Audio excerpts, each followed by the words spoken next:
Hi అండి, ఎలా ఉన్నారు? బాగున్నారా? నేనైతే చాలా బాగున్నాను. ఈరోజైతే సండే స్పెషల్ వచ్చేసింది. ఈరోజు సండే స్పెషల్ ఏంటంటే నేనైతే బంగారు తీగ చేప తీసుకొచ్చుకున్నానండి. కిలో పావు ఉందన్నమాట. మంచిగా అక్కడే క్లీన్ అయితే చేయించేసాను. ఇంటికి వచ్చిన తర్వాత నేను ఒక 4-5 సార్లు మంచిగా కడుక్కొని ఉప్పు కారం కూడా కలిపి పెట్టేశాను అనమాట. ఈరోజైతే నా ఫేవరెట్ కర్రీ చేపల పులుసు అయితే చేసి చూపించేస్తాను. వాటికి ఏమేమి కావాలో అన్నీ రెడీ చేసేసుకున్నానండి. ఈరోజైతే నాకు వర్క్ ఎక్కువ ఉంది కాబట్టి టకా మాటలు తక్కువ పని ఎక్కువ అన్నట్టు కర్రీ అయితే చేసి చూపించేస్తాను. ఇదిగో చూడండి, చేపల పులుసుకి నేనైతే 2 ఉల్లిపాయలు కట్ చేసి పెట్టుకున్నాను, మీడియం సైజు. ఒక 2 టమాటాలు, ఒక 5 పచ్చిమిరపకాయలు తీసుకున్నాను. మసాలాలు చూడండి, 1 స్పూన్ ధనియాలు, 1 స్పూన్ జీలకర్ర, మనకి 1 వెల్లుల్లిపాయ. ఇవైతే నేను పేస్ట్ అయితే చేసేసుకుంటానండి. మసాలా ఇదిగోనండి, మసాలా అయితే పేస్ట్ చేసేసుకున్నాను. పచ్చిమిర్చి చీల్చేసుకున్నాను. చింతపండు నానబెట్టేసుకున్నాను. మన చేప ముక్కలు కూడా రెడీగా ఉన్నాయన్నమాట. ఇదిగోండి, కరివేపాకు, కొత్తిమీర దిట్టంగా ఉంది. లేత కరివేపాకు, నాకు ఎంతో ఇష్టమైన కరివేపాకు అనమాట. ఓకేనా, ఇప్పుడైతే వంటలోకి వెళ్ళిపోదాము. ఓకే అండి, నేనైతే పొయ్యి మీద ఒక బాండి వెడల్పైన గిన్నె పెట్టేసుకున్నాను. చేపల పులుసుకి ఆయిల్ అయితే పోసుకుంటున్నానండి. చేపల పులుసులోకి మనకు కొంచెం ఎలాగన్నా ఆయిల్ ఎక్కువే పడుతుంది కదా. ఇదిగో చూడండి, నేను ఒక చిటికడైతే మెంతిపిండి వేసాను. చిటికడ అంటే ఒక చిన్న స్పూన్లో సగం అండి.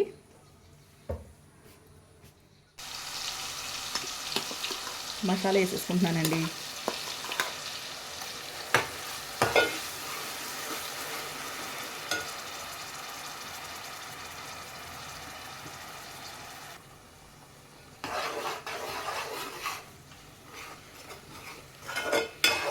మనకి మసాలా మంచిగా పచ్చి స్మెల్ పోయే వరకు వేగనివ్వాలి.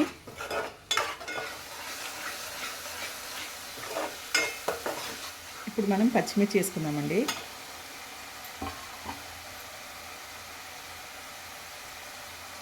సరే, లేత కరివేపాకు,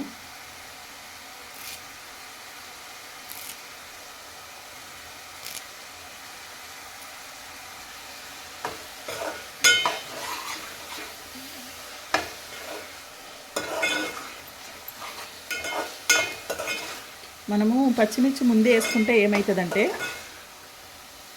మెత్తగా ఉడికిపోతాయండి, పులుసులో కలిసిపోతాయి అన్నమాట. మనకి మిర్చిలా కనిపించదు, అందుకే నేను ఇలా వేసాను.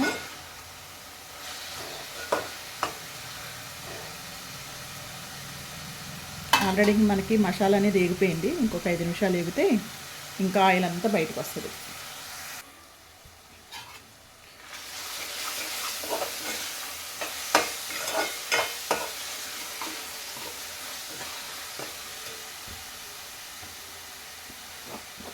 ఇప్పుడు పసుపు వేసుకుందామండి. నేను చేప ముక్కల్లో పసుపు వేయలేదు, ఉప్పు కారం వేసానంతే. 1 స్పూన్ వరకు పసుపు.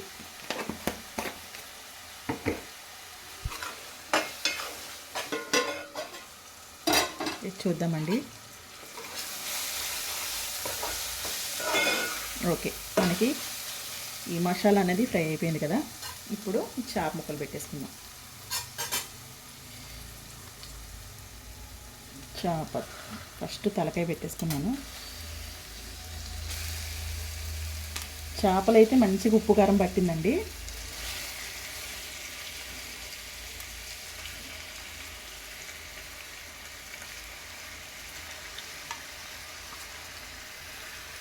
కలుపుకున్నాం.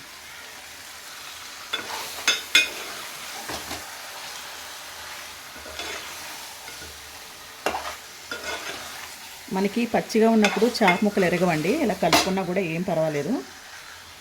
ఉడికిన తర్వాత ఇలా కలుపుకోకూడదు.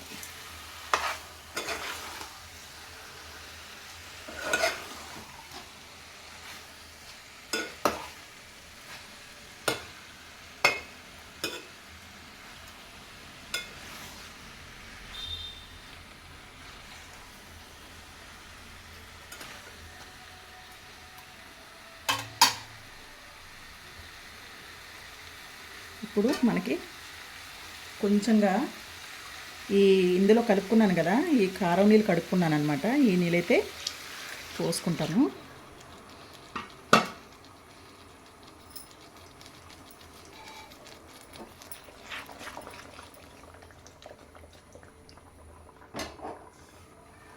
ఓకేనా. ఒక 5 నిమిషాలు ఇలాగా ఉడకనిద్దామండి. ఈలోపు చింతపండు పులుసు మనము రెడీ చేసుకుందాం.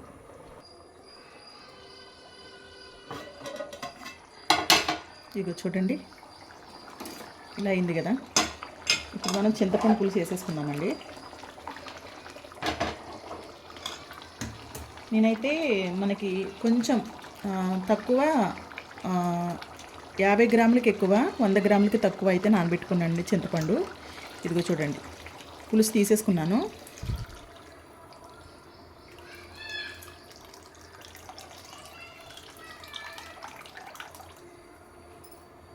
ఓకేనా.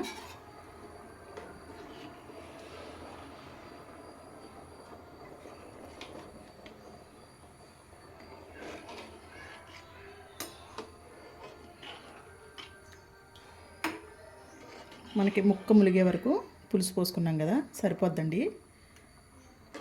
ఇంకా మనకి మరిగేసరికి చాలా చిక్కగా అయిపోద్ది అనమాట.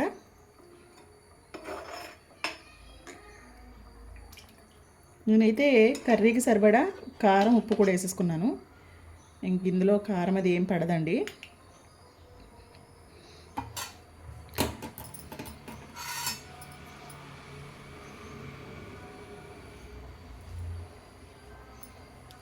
ఒకసారి ఇలా అనుకున్నాం.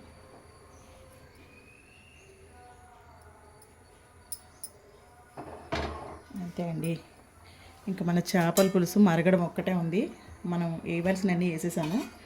ఇంకా లాస్ట్ ఏమయ్యారంటే ఒకటండి, తర్వాత వచ్చేసి ఉప్పు సరిపోకపోతే ఉప్పు వేసుకోవాలంతే. మళ్ళీ నేను ఒక 10 నిమిషాల తర్వాత మళ్ళీ మీకు ఈ పులుసు అనేది చూపిస్తాను, సరేనా.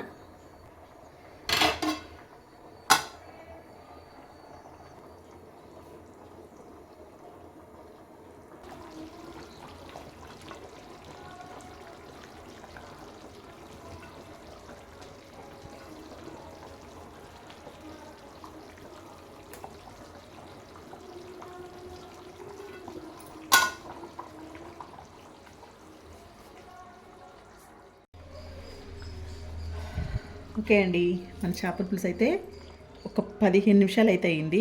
చూసారా, నేను ఇక్కడి వరకు పోసాను, చాలా వరకు మరిగిపోయింది, చిక్కగా అయిపోయింది అనమాట చేపల పులుసు. ఇదిగోండి, ఇంకా మనకి చల్లారేసరికి ఇంకా చిక్కగా అయిపోద్ది. ఇప్పుడు నేను ఇందాక మరిగేటప్పుడు ఒక 2 కరివేపాకు రెబ్బలు, కొంచెం కొత్తిమీర కాడలు అయితే వేసుకున్నాను. ఇప్పుడైతే మళ్ళీ దించే ముందు అయితే కొత్తిమీర వేసుకుంటానండి.